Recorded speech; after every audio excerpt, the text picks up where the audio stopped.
ke-13 tentang cara bermuamalah dengan orang lain. Ya, metode bergaul dengan sesama. An Abi Hamzata Anas bin Malik radhiyallahu anhu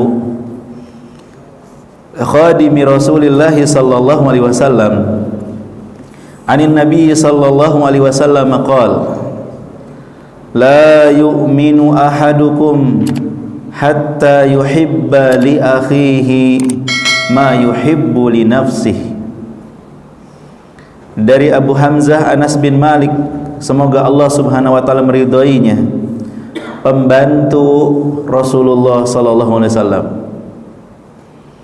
Dari Nabi sallallahu alaihi wasallam bahwasanya beliau bersabda, tidak sempurna iman salah seorang di antara kalian sampai bisa mencintai saudaranya seperti dia mencintai dirinya sendiri. Hadis riwayat Imam Bukhari dan Imam Muslim. Bapak Ibu kaum muslimin dan muslimat yang semoga dirahmati dan dimuliakan Allah. Hadis ini diriwayatkan oleh khadim Rasulullah, pembantu Rasulullah yang bernama Anas bin Malik radhiyallahu anhu. Dan ini sangat penting untuk kita teladani, karena mungkin ada di antara kita punya pembantu. Ada yang punya pembantu? Bagaimana Rasulullah memperlakukan pembantu? Kalau kita memang seorang muslim yang imamnya, teladannya, qudwahnya Rasulullah sallallahu alaihi wasallam, maka harus kita contoh memperlakukan pembantu seperti apa. Kata Anas bin Malik radhiyallahu anhu, aku membantu Rasulullah selama 10 tahun. Enggak pernah beliau menghardiku, enggak pernah beliau menanyakan kenapa kamu begini, kenapa kamu melakukan ini, kenapa kamu tidak melakukan ini. Artinya pembantu Rasulullah itu merasa nyaman banget berada di sisi Rasulullah. Yang ada pembantu Rasulullah justru jadi muridnya Rasulullah, dapat ilmu, dapat keutamaan. Nah, ini tentu ya perlu menjadi perhatian kaum muslimin dan muslimat yang memiliki pembantu di rumah. Islam itu tidak memandang rendah suatu pekerjaan apapun yang halal. Orang-orang yang membantu kita itu tidak lebih rendah dari kita. Inna akramakum indallah atqakum. Sesungguhnya yang paling mulia di sisi Allah bukan majikannya, bukan tuannya, tapi yang paling bertakwa di antara kalian.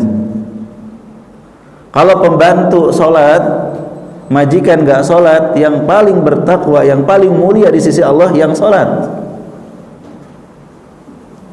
walaupun dia pembantu. Yang paling bertakwa, yang paling mulia di sisi Allah. Maka Rasulullah sangat memuliakan para pembantu, memuliakan para budak, memuliakan orang-orang lemah. Mereka tidak merasa rendah diri di depan Rasulullah. Abu Hurairah yang gak punya rumah sehingga tidurnya di masjid, itu dia merasa minder ketemu dengan Abu Bakar atau Utsman yang merupakan saudagar kaya. Di masjid semua sama, sholat bersebelahan, hadir di majelis Rasulullah bareng-bareng, diperlakukan sama-sama Rasulullah.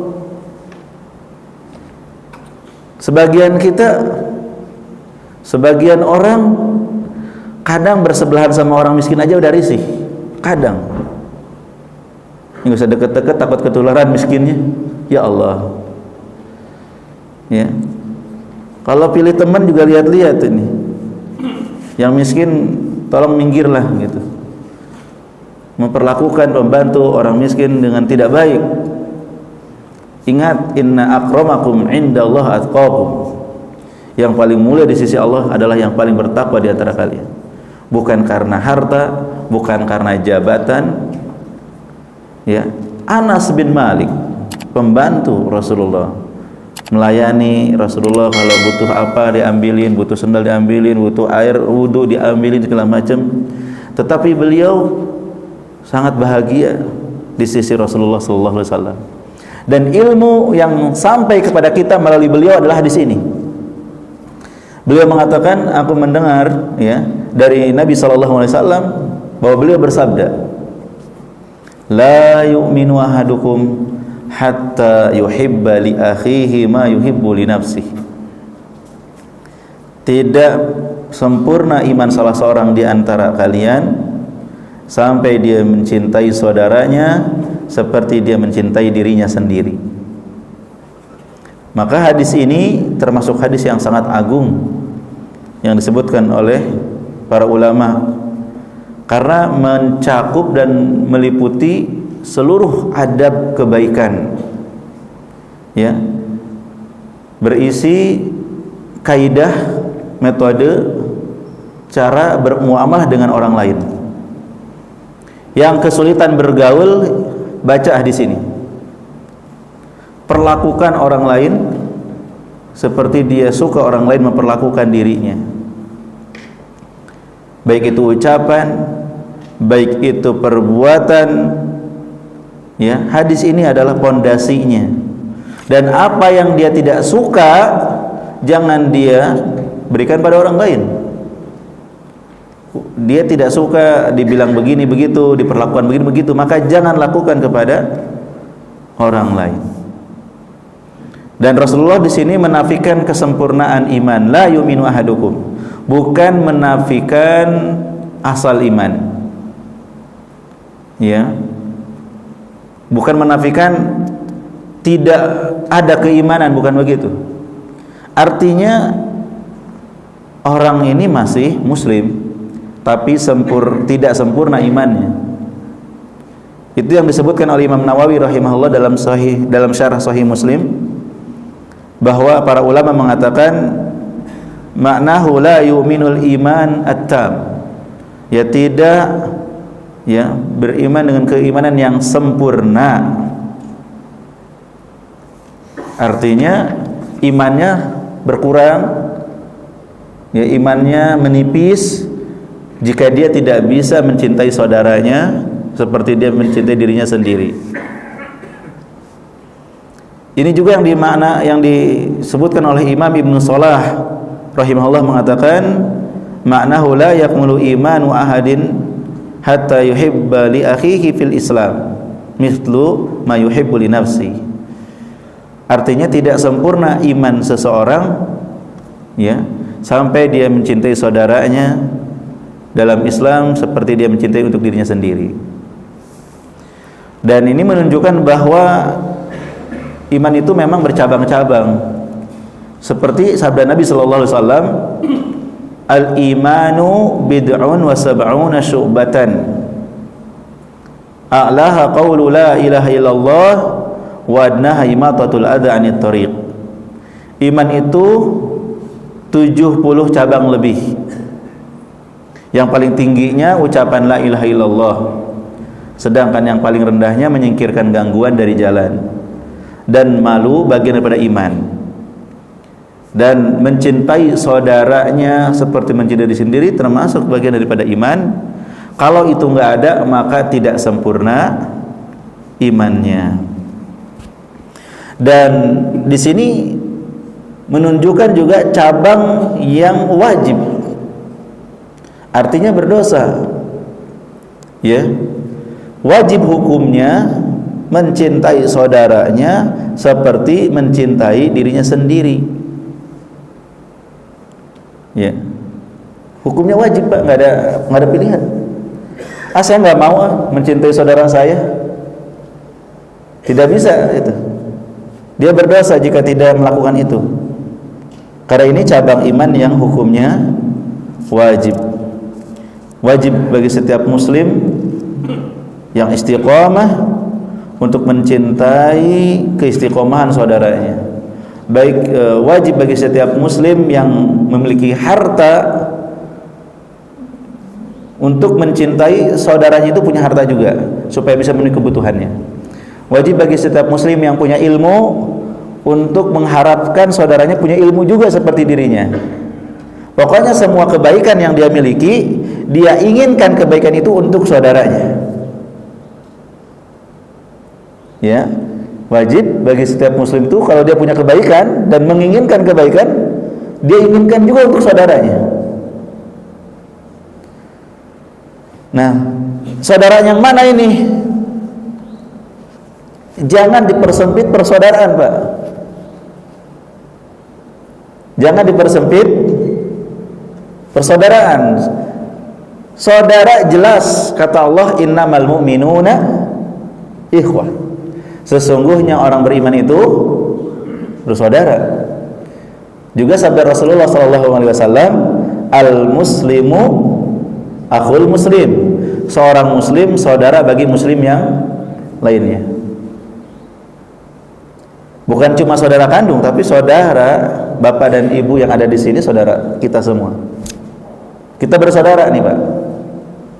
Apa yang saya suka, saya ingin mengharapkan itu ada pada bapak dan ibu sekalian.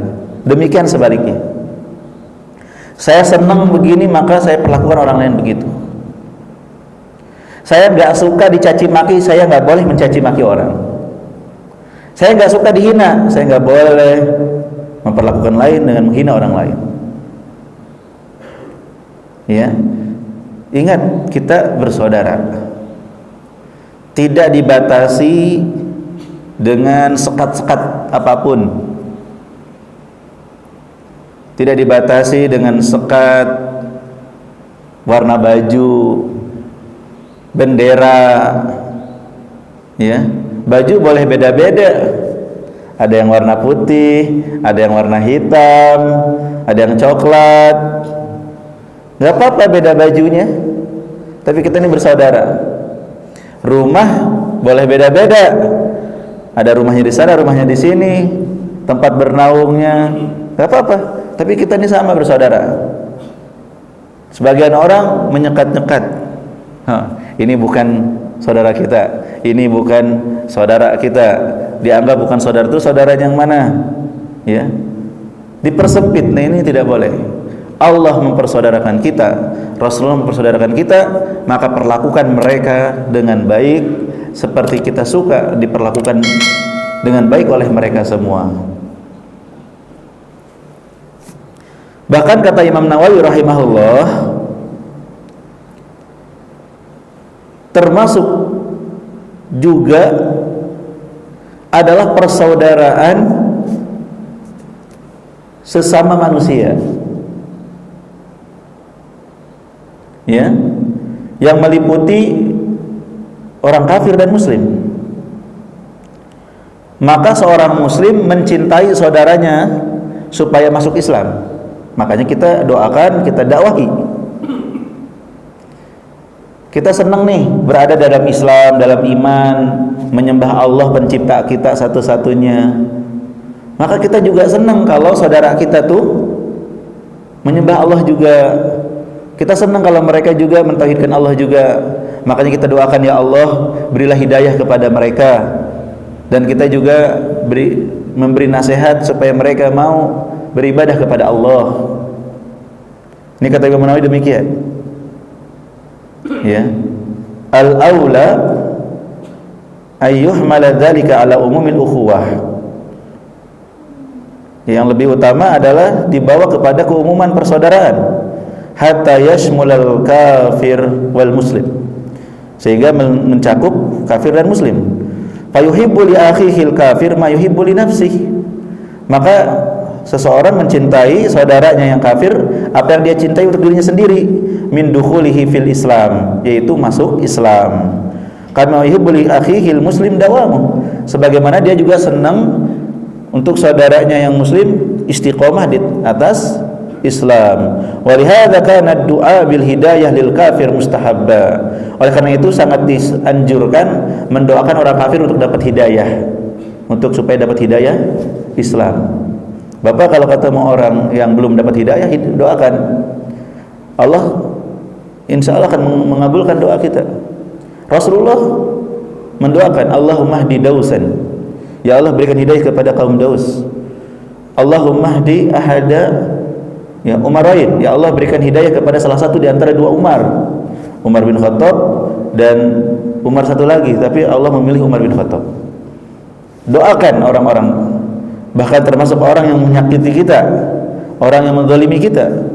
Ya, Umar bin Khattab sebelum masuk Islam tuh permusuhannya keras kepada Islam, tapi malah didoakan masuk Islam dan Allah kabulkan.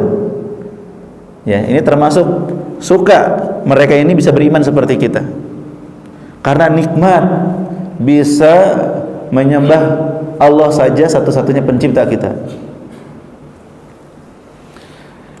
Bagaimana praktek hadis dari kalangan Rasulullah, dari kalangan sahabat di zaman Rasulullah dan juga para ulama salaf? Abu Dzar radhiyallahu anhu mengatakan, Rasulullah bersabda kepadaku, ya, wahai Abu Dzar, sesungguhnya aku melihat engkau ini lemah, dan aku mencintai untukmu apa yang aku cinta untuk diriku sendiri. Ya, jangan engkau memimpin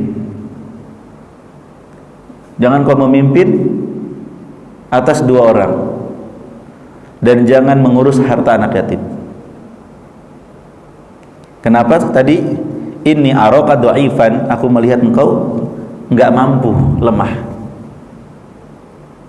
Nah, Rasulullah menugaskan orang-orang yang kuat untuk ngurus urusan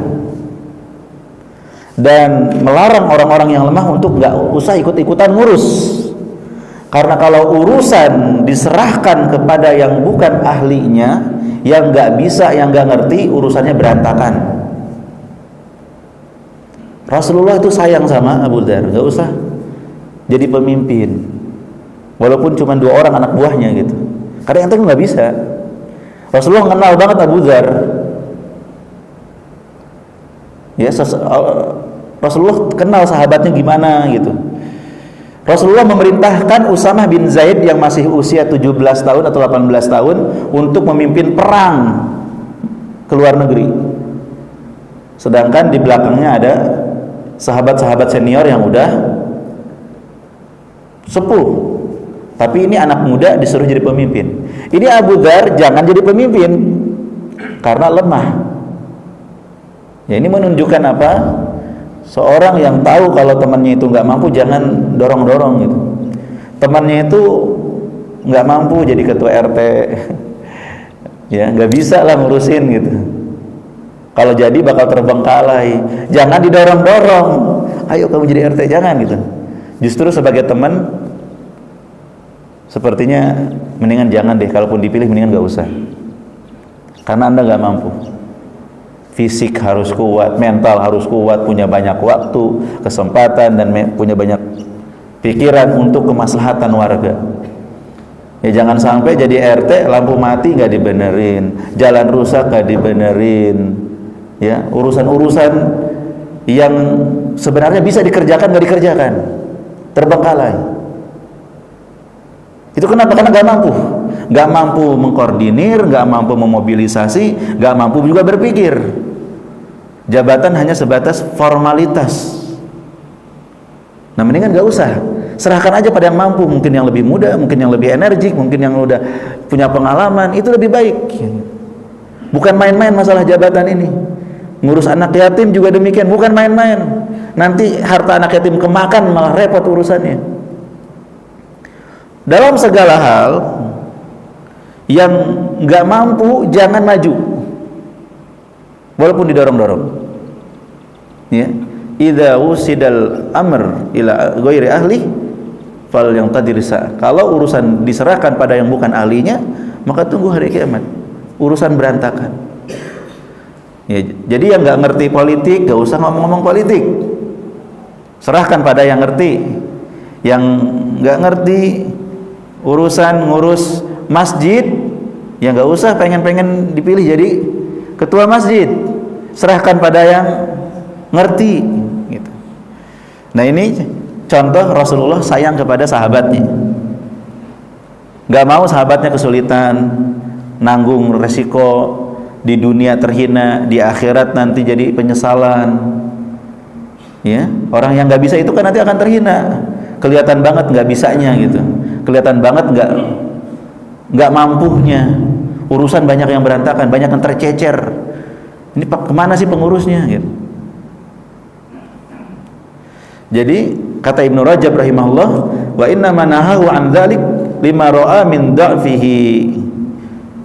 Rasulullah melarang yang demikian kepada Abu Dzar karena melihat Abu Dzar sangat lemah. Wa huwa sallallahu alaihi wasallam yuhibbu hadza likulli dha'if. Dan Rasulullah sangat menyukai ini untuk setiap orang yang lemah. Sayang sama yang lemah, mendingan mereka nggak usah dikasih pekerjaan-pekerjaan yang nggak mampu. Ya. Wa inna makana yatawalla umuran nas li'anna Allah qawahu ala dzalik. Karena orang yang mengurus urusan manusia karena Allah berikan kekuatan. Gak sembarang orang mampu untuk ya mengurus urusan manusia. Ya, ini termasuk praktek daripada hadis ini. Juga praktek yang lain adalah Muhammad bin Wasi pernah menjual keledainya ke orang lain. Ya. Ingin menjual keledai. Keledai kalau zaman sekarang mungkin ya semacam sepeda ontel lah. Ya, kalau kuda kan motor gitu ya. Artinya alat transportasi tapi di bawah kuda. Tiba-tiba ada orang bertanya, apakah engkau ridho ini jadi milikku? Maka kata Muhammad bin Wasi, seandainya aku ridho, aku nggak akan menjualnya. Ya, seandainya aku ridho, aku nggak akan menjualnya. Ada nggak orang yang jual barang seperti itu sekarang? Kan orang jual barang itu karena macam-macam ya. Ada yang karena butuh, ada yang karena memang jelek barangnya, ada yang karena pengen upgrade gitu kan. Nah ketika menjual barang karena nggak bagus, ada orang yang nanya, bakal jawab begitu nggak? Kalau sekarang nggak ada mungkin Pak. Wow, bagus ini, lumayan. Supaya cash, supaya dibeli.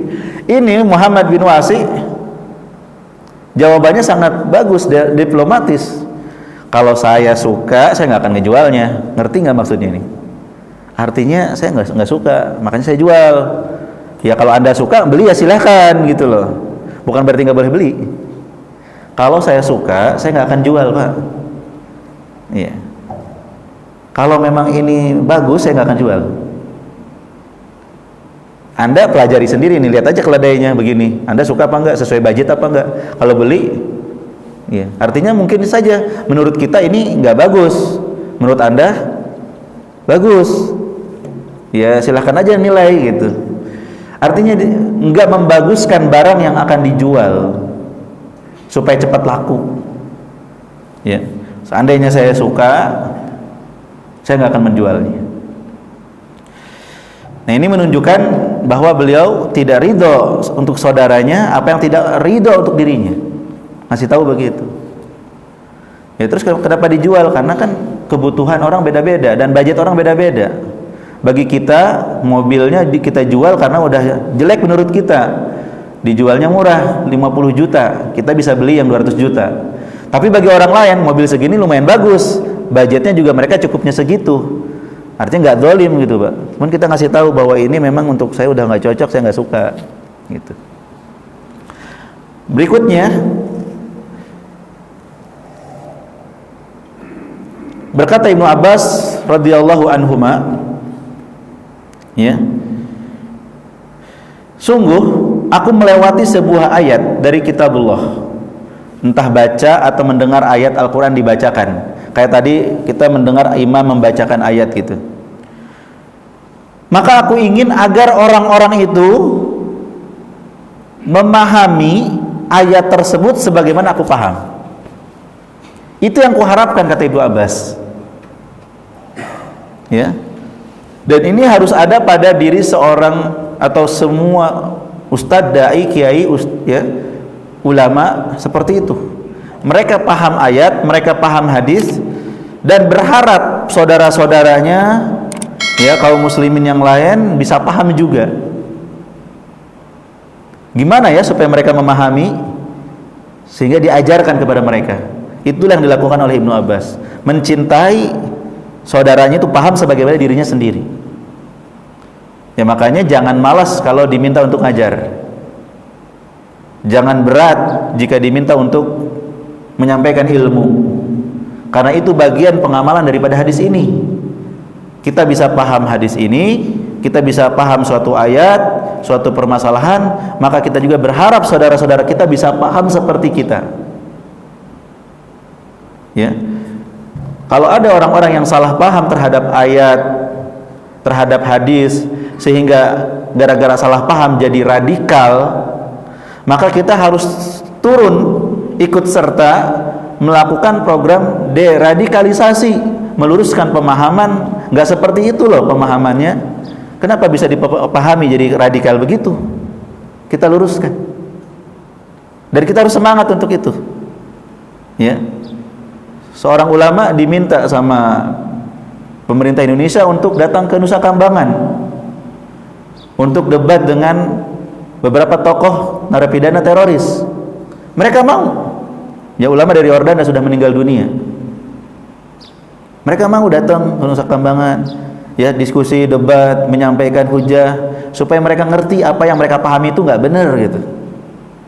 Karena ya sebagian orang memahami ayatnya nggak benar, akhirnya pemahamannya salah. Maka ini para ulama ini harus siap terjun di masyarakat. Ya, ingin mereka paham yang benar seperti kita memahaminya. Ingin mereka, ya, mau beribadah pada Allah sebagaimana kita juga alhamdulillah beribadah. Nah, jadi Bapak kalau punya ilmu jangan dipendam sendiri. Bapak kan ngaji, Bapak hadir di majelis ilmu, dengar pengajian, Bapak sudah paham. Kalau Bapak sudah paham, Bapak harus punya perasaan, ingin tetangga kanan kiri paham seperti saya gitu. Ingin teman-teman di kantor paham seperti saya. Harus begitu. Kata Ibnu Abbas begitu. Nah, dengan keinginan seperti itu, maka Bapak berusaha entah ngajak ke pengajian, entah Bapak menyampaikan pelan-pelan. Tadi subuh atau kemarin subuh saya belajar hadis pendek tapi luar biasa nih, bisa kita praktekkan. Tidak beriman salah seorang di antara kalian sampai mencintai saudaranya sendiri. Disampaikan pemahaman seperti apa. Nah, sebelum yang lain, yang di rumah dulu, istri kita, anak-anak kita, mereka harus paham seperti Bapak paham. Bapak harus suka istri kita paham seperti kita paham. Istri nggak hadir pengajian, maka kita yang menyampaikan ke istri. Anak-anak nggak ikut ngaji, kita sampaikan ke anak-anak. Bapak ke masjid, jangan Bapak diam lihat anak nggak ke masjid. Bapak harus cinta kepada anak Bapak.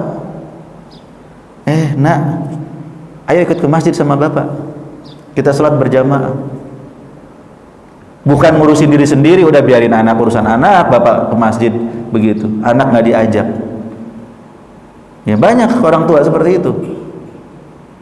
Ya, punya bujangan nggak nongol di masjid gitu, dan menganggap biarin aja, itu nggak benar. Anak laki-laki ya sama seperti kita. Bapak senang ke masjid, beribadah pada Allah, sholat berjamaah. Bapak juga harus senang untuk anaknya, untuk mereka juga sama seperti Bapak. Diajak dengan lemah lembut, diberikan pemahaman, kasih motivasi, ya, supaya mereka sama seperti kita. Prakteknya juga di kalangan salaf, kata Imam Syafi'i rahimahullah. Imam Syafi'i mengatakan, aku ingin manusia mengajari ilmu tanpa dinisbatkan kepadaku. Ya. Jadi beliau ingin masyarakat paham ilmu agama seperti apa yang beliau ajarkan tanpa menisbatkan kepadaku. Ini menunjukkan apa? Beliau ingin kaum muslimin saudaranya ya seperti diri beliau, seperti apa yang beliau harapkan, mencintai saudaranya seperti untuk dirinya sendiri. Sebagaimana saya senang, saya paham, orang lain juga saya harap bisa paham. Maka beliau semangat ngajar, beliau semangat menulis kitab-kitab untuk dipelajari oleh kaum muslimin. Ini kata Imam Syafi'i. Ya, ini sangat luar biasa nih Pak kalau dipraktekkan dalam segala kehidupan. Jadi pelajaran dari hadis ini yang pertama, hadis ini Bapak Ibu menunjukkan tercelanya sikap egois, ya, sikap individualisme, hanya mementingkan diri sendiri, dan juga tercelanya sikap hasad, iri, dengki, karena sikap-sikap buruk tersebut menunjukkan tidak mengamalkan hadis ini, menunjukkan tidak mencintai saudaranya seperti dia mencintai dirinya sendiri. Ya, orang yang bersikap individualis, hanya mementingkan diri sendiri, bodoh amat orang lain, yang penting saya senang, yang penting saya bahagia, bodoh banget orang lain. Dia tidak mengamalkan hadis ini, dia tidak mengikuti Rasulullah, dia nggak cinta Rasulullah, dia nggak mau jadi umat Rasulullah yang meneladani Rasulullah. Kalau dia cinta Rasulullah, mau mengikuti Rasulullah, dia akan mengamalkan hadis ini, nggak akan individualisme dan nggak akan egois, nggak akan iri dengki sama orang. Orang lain dapat nikmat, alhamdulillah, saya senang kalau dapat nikmat. Maka saudara saya dapat nikmat, saya senang. Bukan malah iri dengki. Wah, ini semoga nikmatnya hilang. Wah, nggak berhak tuh dapat nikmat tuh, nggak layak dia seperti itu. Ya, jadi hilangkan kebencian, hilangkan iri dengki, hilangkan sikap mementingkan diri sendiri.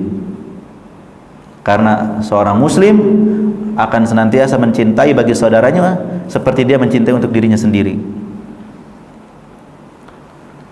Kemudian jika kita mengamalkan hadis ini, akan menyebarkan sikap kasih sayang di antara manusia. Ya, kasih sayang di antara manusia akan tercipta kalau kita mempraktekkan hadis ini. Iya, nggak akan ada musuh-musuhan, nggak ada yang sampai mengatakan halal darahnya, ya nggak ada yang sampai tawuran, nggak mungkin. Ya, kebencian, permusuhan itu akan terjadi kalau kita mengamalkan hadis ini. Makanya kaum muslimin itu kenapa bisa terjatuh pada hal-hal yang bertentangan dengan Islam? Ya karena mereka nggak mengamalkan ajaran Islam itu, karena mereka nggak belajar. Yang pertama, yang mendengar hadis ini juga kan jumlahnya terbatas nih di sini, betul nggak Pak? Kalau sekarang nggak datang juga nggak dengar jadinya. Pernah dengar sayup-sayup tapi kan penjelasannya nggak panjang. Nah, itulah pentingnya kita istiqomah dalam menuntut ilmu, juga terus mengajak orang untuk menuntut ilmu. Kalau mereka nggak mau datang, ya kita yang datang. Pengajian nggak mesti di masjid, mungkin kita bikin acara di rumah, undang teman-teman sambil makan, ada tausah 5 menit 10 menit, mengingatkan saudara kita. Tercipta kasih sayang, ya, di keluarga, di masyarakat, di bangsa dan negara. Jangan ada permusuhan lagi. Mana hadis ini? Kita lagi ngaji, tiba-tiba orang-orang datang membubarkan pengajian kita misalnya, Pak. Seneng nggak kira-kira? Saya mau ngajarin juga ilmu. Bapak-bapak mau belajar juga ilmu. Ya kan ada dokumentasi yang diajarin radikal apa enggak. Tiba-tiba ada orang-orang yang mengusir kita, nggak boleh ngajar, nggak boleh ngaji. Kita nggak akan suka. maka jangan lakukan itu ke orang lain. Gak usah kita membubar-bubarkan pengajian orang lain. Ya, agama orang saja nggak boleh kita bubarkan. Mereka beribadah di tempat ibadahnya nggak boleh kita ganggu. Ini bagaimana? Ini saudara seiman, mereka mau ngaji, mau belajar Al-Quran, mau belajar Sunnah, jangan kita usik, jangan kita bubar-bubarkan. Kalau memang ada yang salah, ya, laporkan. Jangan melakukan persekusi, main hakim sendiri yang bisa menimbulkan konflik di tengah masyarakat. Ayo kita praktekkan gitu hadis-hadis Rasulullah itu. Ya. Apa yang kita nggak suka kita terima, jangan kita berikan ke orang lain. Saya nggak suka dibeginikan, saya nggak boleh begini ke orang lain. Itu sangat luar biasa.